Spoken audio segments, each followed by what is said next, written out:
ఇంకో దిక్కు చూస్తే హైదరాబాద్ మహానగరంలో మెట్రో ప్రయాణం ఎంత ముఖ్యమో మొన్నటి చిన్నపాటి వానకే మనందరికీ అర్థమైపోయింది. వాన పడితే చాలు సిటీ రోడ్లని కాల్వలు చెరువులను తలపిస్తాయి.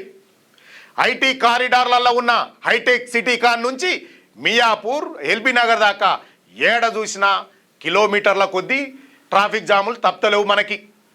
రోడ్ల మీద మోకాల్లోతు నీళ్లు నిలుసుడుతోని బండ్లు ముందు కదలక గంటలకు గంటలు నరకం కనిపిస్తా అంటే జనం ఆగమైతాండ్రు. ఆ టైంలో మెట్రో స్టేషన్ల వేలాది మంది జనం ఒక్కసారిగా క్యూ కడతాండ్రు. అర్ధరాత్రి 12 దాటినా కూడా ఎల్ఎన్టీ సంస్థ అదనపు టైం తీసుకొని రైళ్లను నడిపించుకుంటా ప్రయాణికులను ఇళ్లకు చేరుస్తోంది.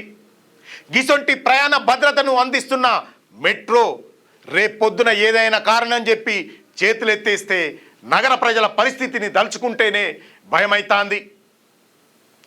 వర్షాకాలం వచ్చిందంటే సిటీలో ఏ రోడ్ల మీద ఏడ గుంతలు ఉన్నాయో ఏడ మ్యాన్ హోల్లు తెరిచి ఉంటాయో ఎవ్వరికి తెలియని పరిస్థితి.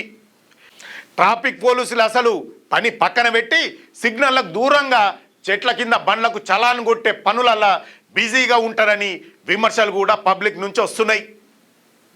గిసొంటి దుస్థితిలా ఆఫీసులకు పోయేటోళ్లకు ఐటీ ఉద్యోగులకు చిన్నపాటి వ్యాపారస్తులకు ఉన్న ఏకైక ఆసరా ఈ మెట్రో రైలే.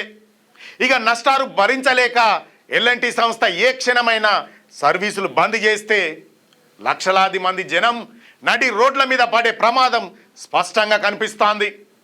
ఇంతటి ప్రాధాన్యత ఉన్న లైఫ్ లైన్ను కాపాడుకోవడంలో అటు పాలకపక్షం ఇటు విపక్షం నేతలు ఏమాత్రం సీరియస్గా లేరనే చర్చ గల్లీ నుంచి ఢిల్లీ దాకా నడుస్తోంది.